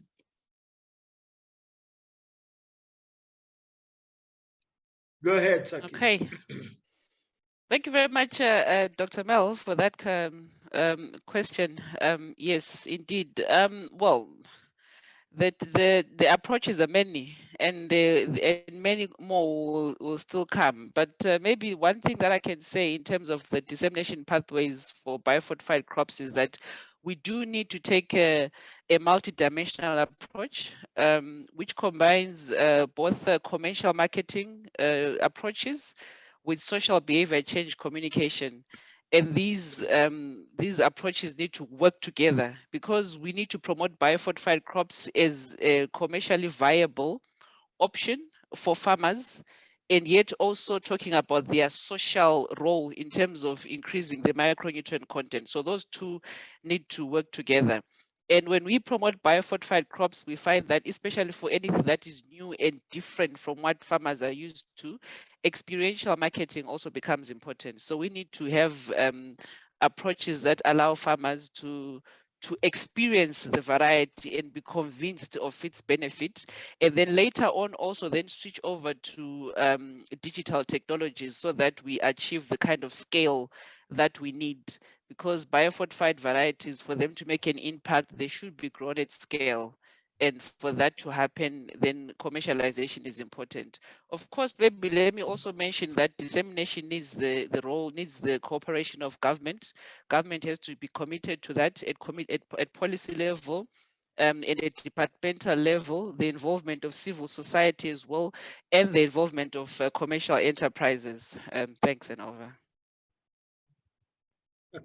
Thank you very much for that short, crisp response, which is very clear, and we really appreciate that, Now I'll move to ask a question to Dr. Christine Davis. International Food Policy Research Institute is one of the key organizations around the world which is really helping generating agriculture policy to help improve or to help transform food systems, around the world. Now, pluralistic agriculture extension involves various sectors in different areas along the agriculture value chain. However, from your experience with institutional building, Africa and many other countries around the world, what kind of institutional arrangements and investments are needed or which can be used to further accelerate pluralistic extension?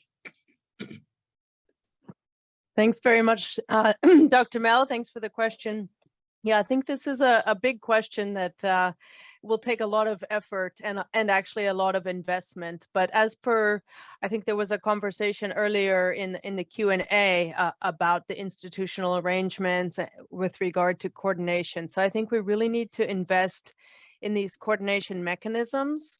But the underlying, enabler that needs to happen is those policies. You say we're the International Food Policy Research Institute, so we need to invest in those policies that allow for pluralism, that create incentives for coordination, that assign specific roles to public sector, private sector, civil society, farmer organizations, and the different extension providers.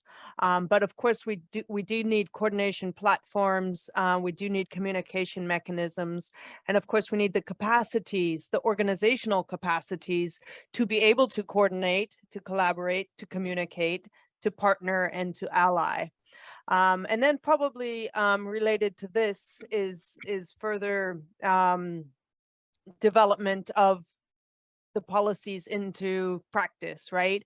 So I had talked in the chat earlier about the need, or possibly even during my presentation, that we need to go beyond policies on paper, mechanisms on paper, to ones that actually work. And maybe it's time to stock take a little bit around the world and specifically within Africa to see what are some of the coordination mechanisms that we see. I know Ethiopia has some sort of coordination mechanism. I think in Kenya, there's something for extension and other people working in the agriculture space.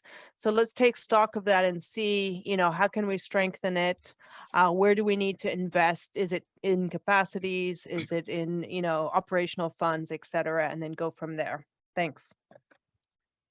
Yeah, there's this mantra which is attributed to the late Dr. Norman Borlaug, the Nobel laureate, who was the president of Sasakawa Africa Association for a long time, that we don't eat policy. I'm sure you heard of that. How can we transform policy into concrete investments?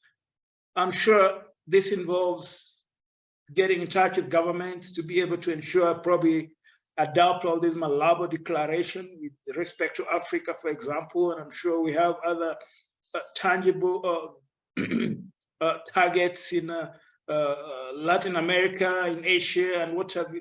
How best can we do that real quick?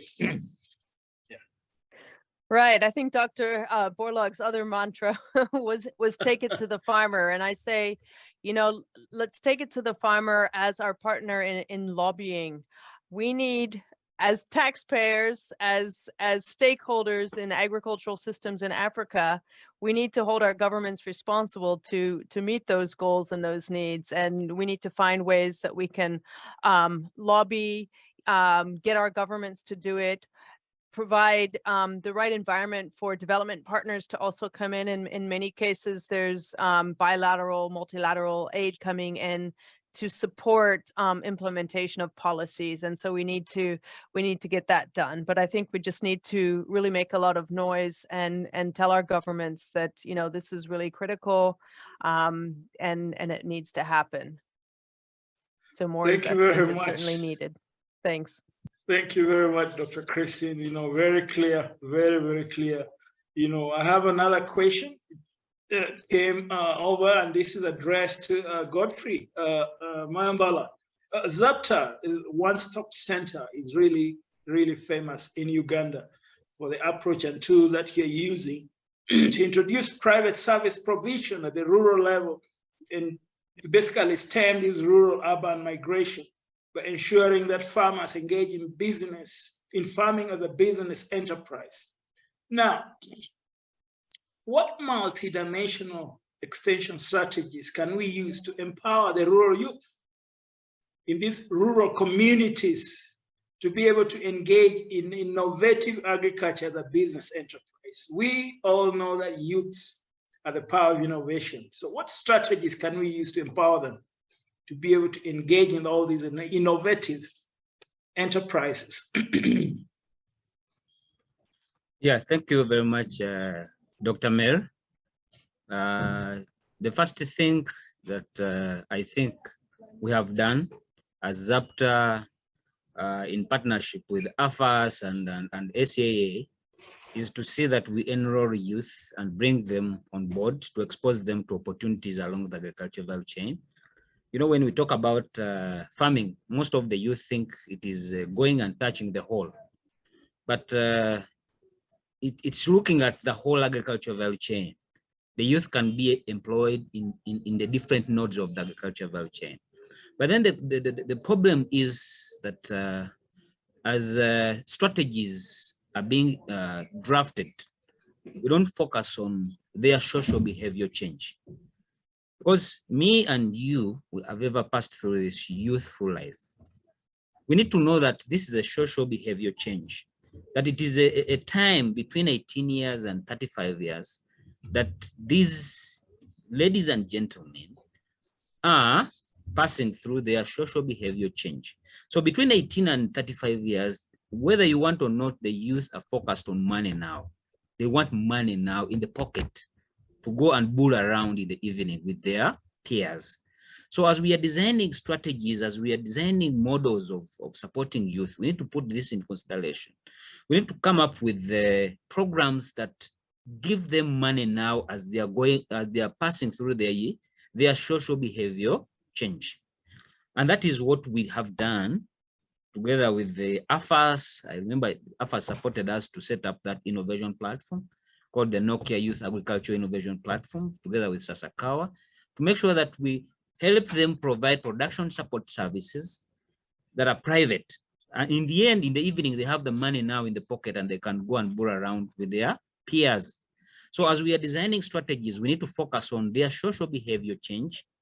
For me, I think it will be a step ahead as we entice them to tap into other opportunities. Then the second thing, we also need to focus on their willingness to adopt to technology.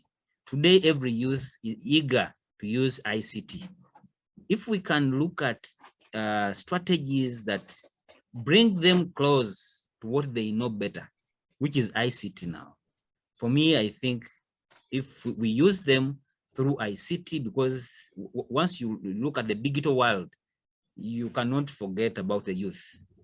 So once we get approaches that are towards ICT, that are towards their social behavior change, for me, I think we can bring them on board and they be part of the agricultural value chain and, of course, definitely participate in the economic transformation of agriculture in Africa. Thank you very much. Thank you. Thank you very much, Godfrey, for that insightful comment, which is extremely clear. You know, I know you're running an award-winning enterprise approach, which is extremely important in empowering rural youth. And we really appreciate your presence here today. I have one last question for, I think with this to be addressed to Dr. Gambo. You have clearly shown us this very good presentation on urea displacement and how SA is trying to transform that to even include NPK, you know, to be able to produce more of these briquettes, which can be used for enhancing the productivity of rice, maize, and obviously, you know, other crops.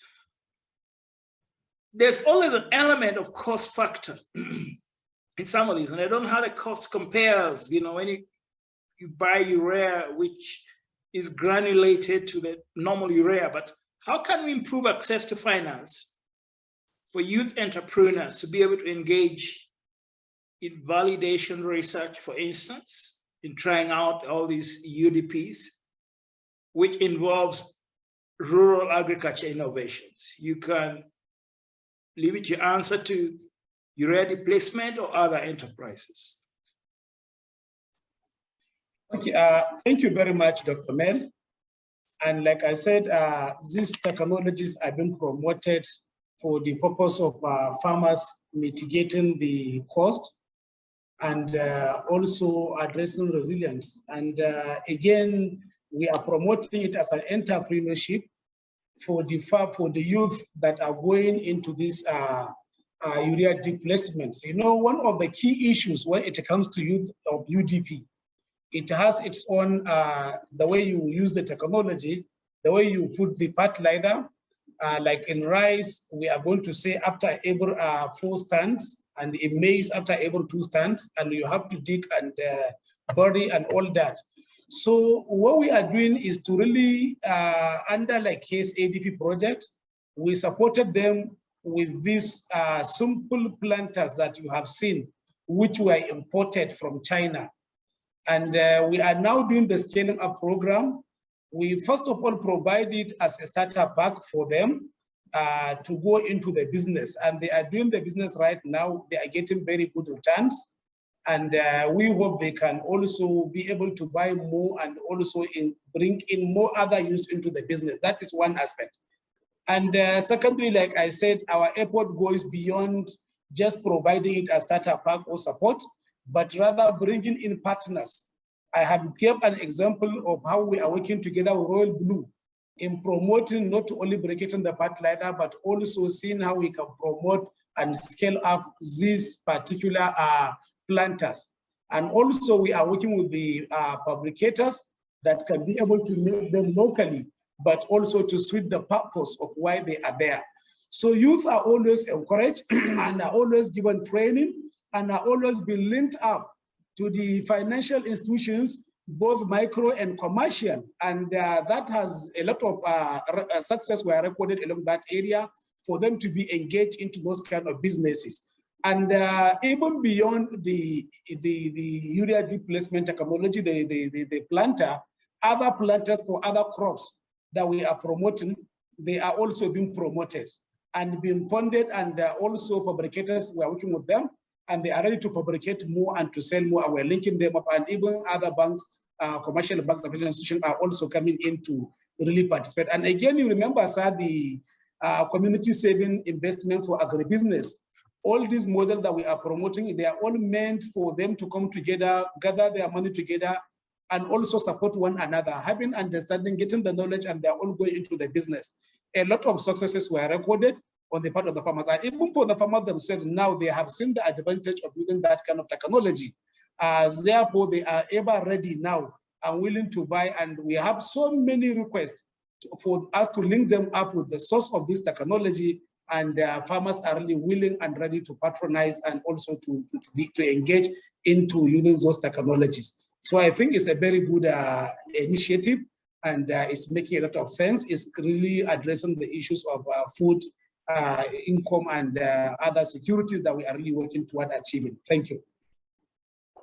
Thank you very much, Dr. Gambo. You know, we are now coming to an end, and we'll see how we can harness all these technologies which exist, all these decision-making tools, all these technologies, all these approaches that are really important, you know, that can implement it across the entire agriculture value chain to ensure we empower our farmers, improve their income, improve their livelihoods, and be able to help them to address all these resilience measures which are necessary to allow them to survive under the changing climatic conditions in the world today.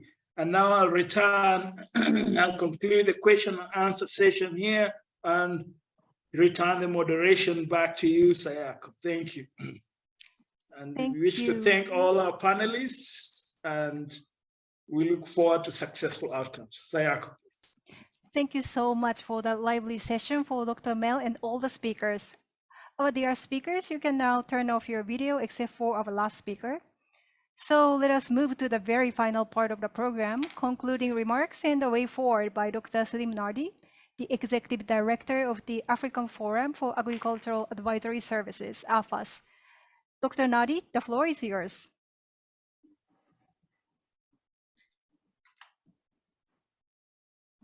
Yeah, thank you very much, Sakawa. Yeah, well, first and foremost, let me thank the organizers of these meetings, series of meetings that we've been having, which has been extremely insightful and useful, and we have learned a lot from it. Just to recap, really, is what we have learned from this series of examples and presentations. As one, of course, we know the role of Sasakawa, which has been mentioned by Danaka, the issue of their vision, some of the vision, especially as laid out by Borok, and examples that have been presented by him, a few of them. And of course, it presents some challenges which are very current indeed, issues of climate change and so on. And again, there's been presentation by Christine and Ramasani, which really shows some generic issues in extension. And specifically, when you look at FAO, they have had very rich experiences and some very good examples as well, which were presented. Christine specifically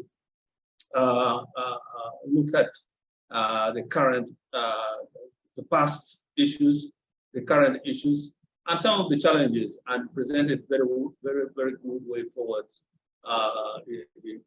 in terms of making extension more innovative, but also current in solving some of the current challenges, including climate change, including COVID issues that has passed, and including issues of soil fertility and so on, And specifically, she very eloquently presented the challenges which I mean some of the innovations that can emanate some of these challenges, including basically embracing innovations, including digital innovations, inclusivity, professionalization, and so on, but also looking at it not only from national levels or even geographic level, but looking at it more contextually from global, from regional, and from continental levels, which can basically impact on issues of learning, innovations, scaling up, and so on. And as she mentioned, professionalization, which has not been very well embraced, especially in Africa. And I think that's an area where AFAAS now is pushing up, especially with support from GFRAS and other networks globally.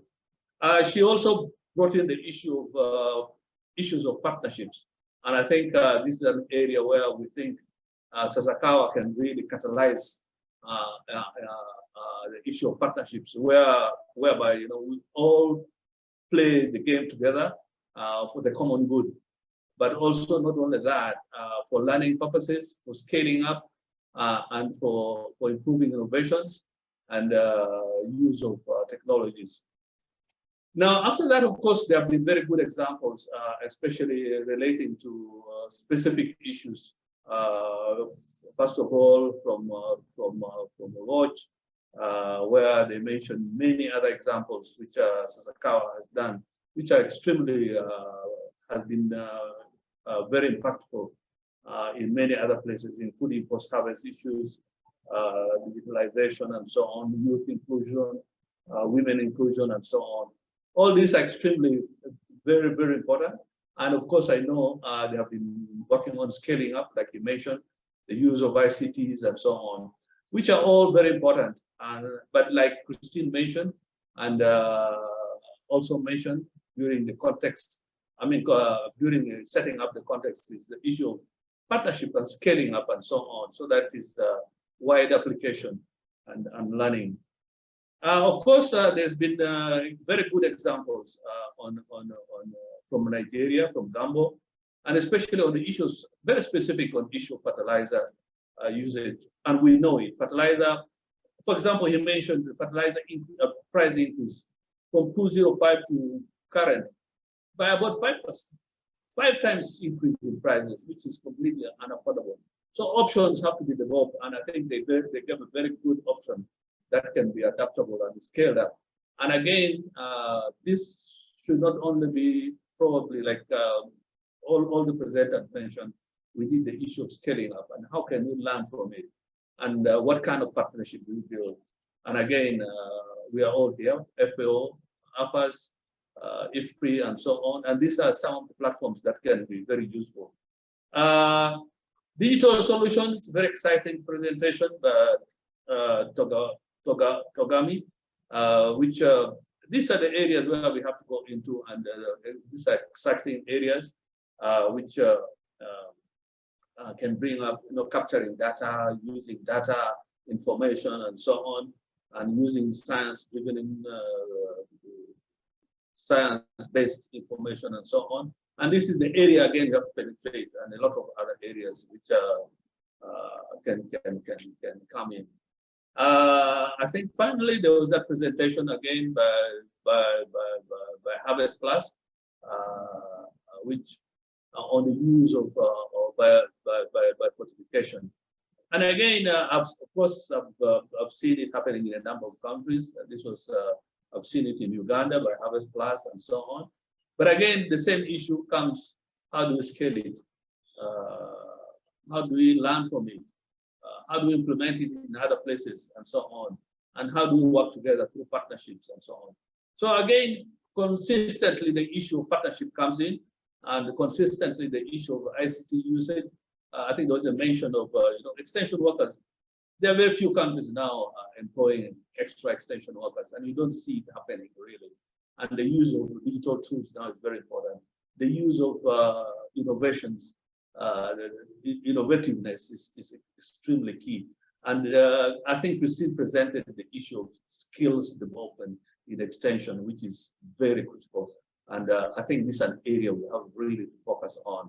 So I think with this, which are extremely very, very, very useful presentation, and some of the areas that we can take up have been presented and captured extremely well.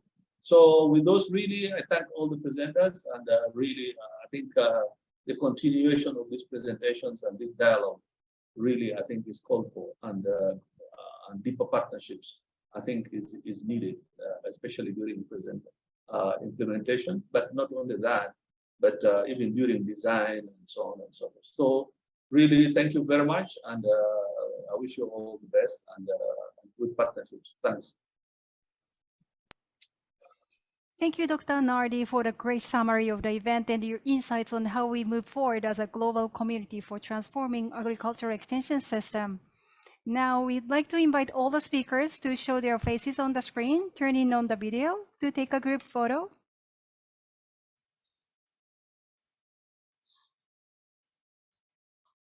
Is everybody here? Great. So everybody, Dr. Mel, yes, you're here. So let's smile, please. Thank you. Okay, I think we are good. Yep. So due to time limitations, we have not been able to respond to some of the questions posed during the event by the audience. But as I said, we will try to answer them as much as possible after the event and putting them on SAA's website together with a full record video of this event in a few weeks. So finally, I convey our sincere appreciation to all the speakers for participating in this event and on contributing your precious experiences and insights. We also sincerely appreciate all the audiences who joined us till the end. Thank you so much. We wish you a very pleasant morning, afternoon, and the evening. Thank you.